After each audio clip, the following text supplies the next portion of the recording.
Assalamualaikum warahmatullahi wabarakatuh. Bertemu lagi dengan saya, Bu Suni Ekasari. Bagaimana kabarnya anak-anakku? Semoga kalian tetap sehat, selalu dalam lindungan Allah Subhanahu wa Ta'ala.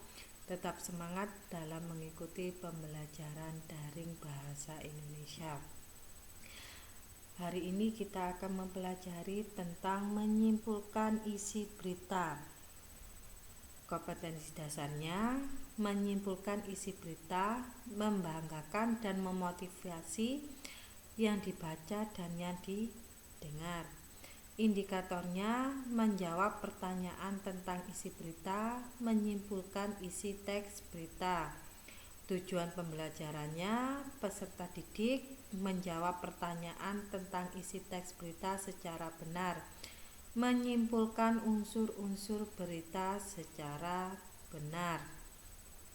Menyimpulkan isi berita, kita harus benar-benar seksama dalam mencatat pokok-pokok berita yang meliputi tema, peristiwa yang diberitakan, orang yang diberitakan, tempat dan waktu kejadian, serta terjadinya peristiwa 5W+1H atau adisimba.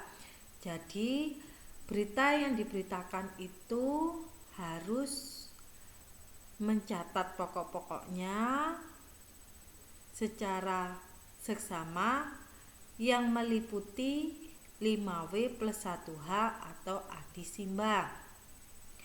Selanjutnya kalian catat pokok-pokok berita dalam sebuah kalimat yang kalian harus bentuk dalam bentuk paragraf. Dicatat dulu pokok-pokoknya, kemudian kalian membuat kalimat berita yang harus kalian bentuk menjadi sebuah paragraf. Ciri-ciri berita aktual, berita terbaru, yaitu berita yang terkini atau berita yang paling baru atau berita new atau berita kekinian.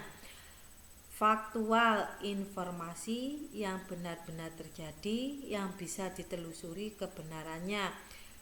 Dalam membuat sebuah berita itu kita harus benar-benar informasinya itu bisa dipertanggungjawabkan atau bisa ditunjukkan kebenarannya. Tidak boleh membuat berita bersifat hoax atau berita bohong. Penting atau menarik bukan membuat berita tentang kehidupan kita sehari-hari, tapi kita harus membuat berita dengan menarik, dengan kemasan yang menarik. Agar apa? Agar pembacanya tertarik untuk membaca berita yang kita buat atau yang kita sajikan. Kronologis, disajikan secara runtut sesuai dengan adisimba atau 5W+1H. Kronologisnya itu apa?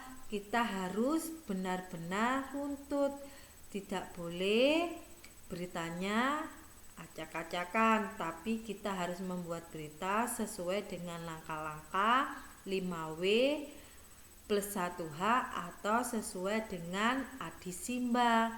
Jadi membuat berita tidak boleh asal-asalan membuat berita, ada kronologisnya. Berita objektif atau ciri-ciri bersifat objektif, informasi yang disajikan tidak memuat pendapat atau opini pribadi. Dalam membuat berita, kita tidak boleh membuat berita secara anak-anak? Pendapat kita pribadi. Jadi kita harus bersifat objektif, tidak boleh membuat berita bersifat pendapat pribadi. Ragam bahasa, kita harus menggunakan bahasa baku yang mudah dimengerti banyak orang. Jangan membuat berita dengan banyak makna atau dengan ambigu. Jadi kalau kita membuat berita itu harus menggunakan bahasa baku yang mudah dimengerti dan mudah dipahami oleh banyak orang. Jangan membuat berita yang bermakna ambigu. Apa itu ambigu, Bu? Ambigu itu adalah memiliki lebih dari satu makna atau mempunyai makna yang banyak yang kebenarannya bisa diragukan atau tidak terbukti. Itu yang dimaksud dengan ambigu.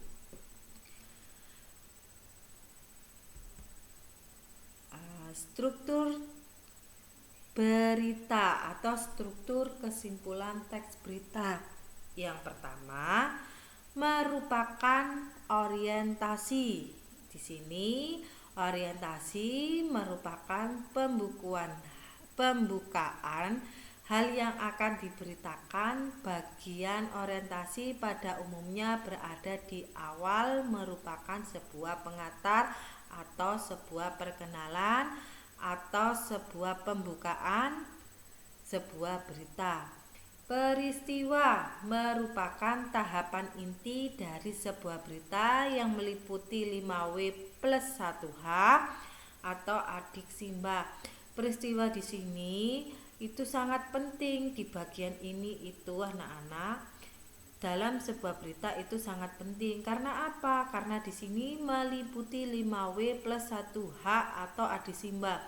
Jadi di peristiwa ini kita akan mengkuap atau mencatat atau memberitakan semuanya di peristiwa. Sumber berita ini harus dicantumkan, boleh di awal, boleh di tengah, atau boleh di akhir sebuah berita.